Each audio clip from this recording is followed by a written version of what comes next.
नमस्कार. आराधना चॅनलमध्ये आपणा सर्वांचे स्वागत आहे. 26 डिसेंबर 2023 मार्गशीर्ष पौर्णिमा या दिवशी आपण दत्त जन्म उत्सव साजरा करणार आहोत, म्हणजेच दत्त जयंती साजरी करणार आहोत. दत्त जयंती का साजरी करायची, तर आपल्याला दत्त जयंती साजरी केल्याने ब्रह्मा, विष्णू, महेश या तिन्ही देवांचा आशीर्वाद, कृपा, प्रसाद मिळणार आहे. तर दत्त जयंतीबद्दल आपण थोडंसं ऐकूयात. उपनिषदात म्हटले आहे, मातृवाण, पितृवाण, आचार्यवाण, पुरुषो वेदो.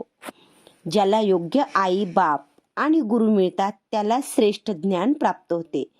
हे सद्भाग्य फारच थोड्या लोकांना लाभते. अशांपैकी एक म्हणजे भगवान दत्तात्रेय.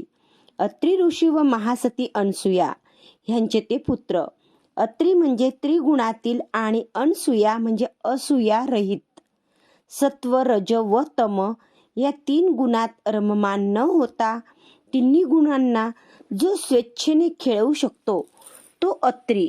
आणि श्री सुलभ असूयेला जिने स्वतःच्या जीवनात प्रवेशच दिला नाही अशा प्रकारचा जिवंत मनमोकळेपणा म्हणजे अनसुया. अशा आईबापांच्या कुशीतच दत्तासारखा तेजस्वी पुरुष अवतरतो. पुराणात कथा आहे, ब्रह्म, विष्णू, महेश हे महासती अनसुयेच्या सतीत्वाची कसोटी पाहायला अत्री ऋषीच्या आश्रमात आले. त्यांनी अनसुयेला विवस्त्र होऊन भिक्षा वाढायला सांगितले. पतिव्रता स्त्रीला हे फार कठीण होते आणि भिक्षा दिली नाही तर अतिथी सत्कारात उणेपणा राहिला असता. महासती अनसुयेने स्वतःचे तप व सतीत्वाचा प्रभाव ह्यांच्या बळावर तिन्ही देवांचा लहान बालके बनविली आणि त्या अडचणीतून मार्ग काढला. देव लज्जित झाले.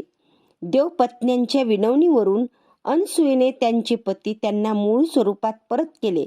जाता जाता देवांनी आशीर्वाद दिला की तू आम्हाला बाल स्वरूप दिलेस, तू आमची आई बनलीस. आता आम्ही तिघेही संयुक्तरित्या तुझ्या कुशीत जन्म घेऊ.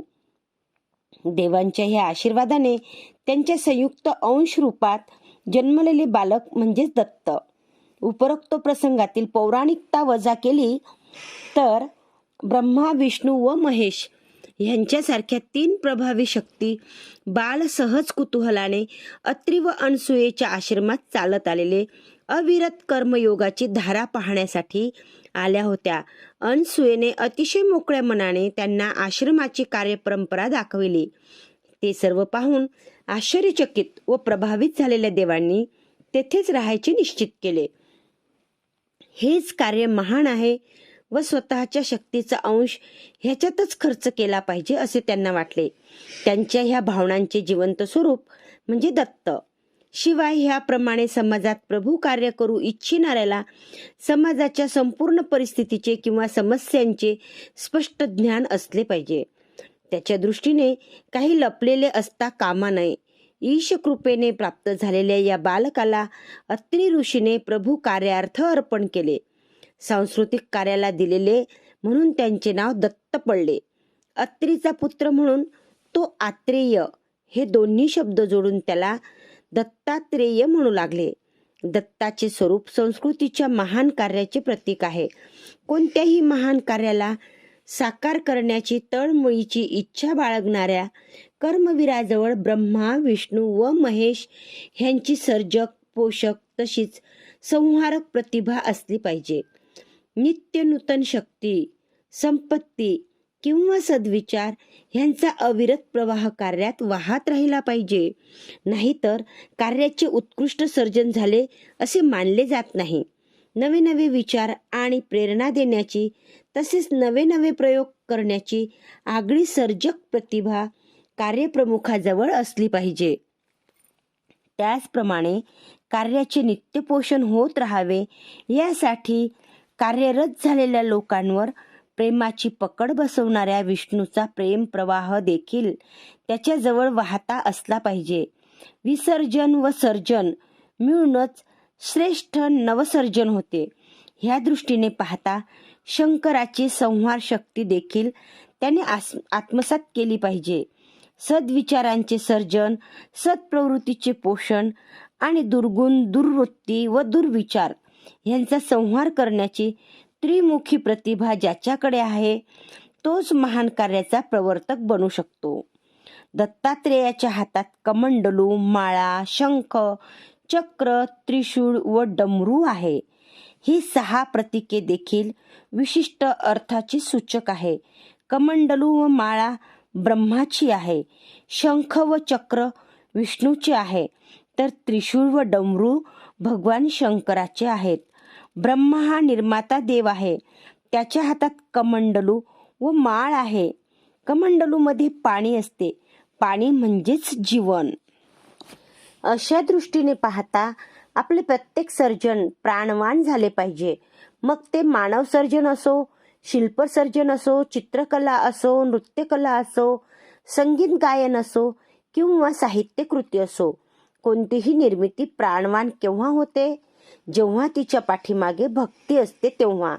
माळ हे भक्तीचे प्रतीक आहे. कोणतीही कला भगवंताच्या चरणावर अर्पण झाली की तिचा रंगच बदलून जातो. तिची प्रतिमा 16 कलांनी फुलून उठते. कदाचित हीच गोष्ट लक्षात ठेवून भारतातील सर्वच कला मंदिरात म्हणजे भगवंताच्या चरण कमलाजवळ विकास पावलेल्या आहेत. तुम्हाला भारतातील उत्कृष्ट शिल्पकला, चित्रकला, नृत्यकला किंवा संगीत प्रवीणता पाहायची असेल तर भारतातील मंदिरांचीच मुलाखत घ्यावी लागेल. विष्णू ही पोषण करणारी पालक देवता आहे. तिच्या हातात शंख व चक्र आहेत. शंख ध्वनी प्रेरक आहे आणि चक्र गतिसूचक आहे.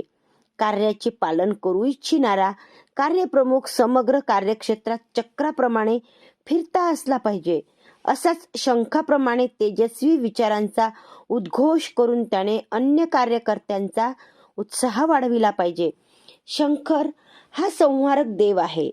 त्याच्या हातात त्रिशूळ व डमरू आहे. त्रिशूळ हे संहाराचे प्रतीक आहे, तर डमरू हे संगीताचे प्रतीक आहे. संहार व संगीत स्वतः बरोबर बाळगणारा हा देव महादेव गणला जातो. संहार किंवा मृत्यू ही काही भयंकर घटना नाही हे समजवण्यासाठी भगवान शंकर डमरू हातात घेऊन संगीतासह सहर्ष सर्वांचे स्वागत करण्यासाठी उभे असतात. विसर्जन एक महान संस्था आहे. तिचे कार्य देखील महान आहे. जुने जाणे व नवे निर्माण होणे हीच संसारात असलेली प्रवाह नित्यता आहे. अशा प्रकारची आगळी प्रतिभा असलेल्या दत्तांनी स्वतःच्या जीवनात अनेक लोकांना गुरु समजून त्यांचे गुण घेतले आहेत. ही त्यांची अतुलनीय नम्रता आहे. स्वमताग्रहाऐवजी गुणाग्राही बनलेला माणूस अनेक लोकांच्या अनुभवांना आत्मसात करून महान कार्य उभे करू शकतो. हे दत्त आपल्या आचरणाने समजावत आहेत.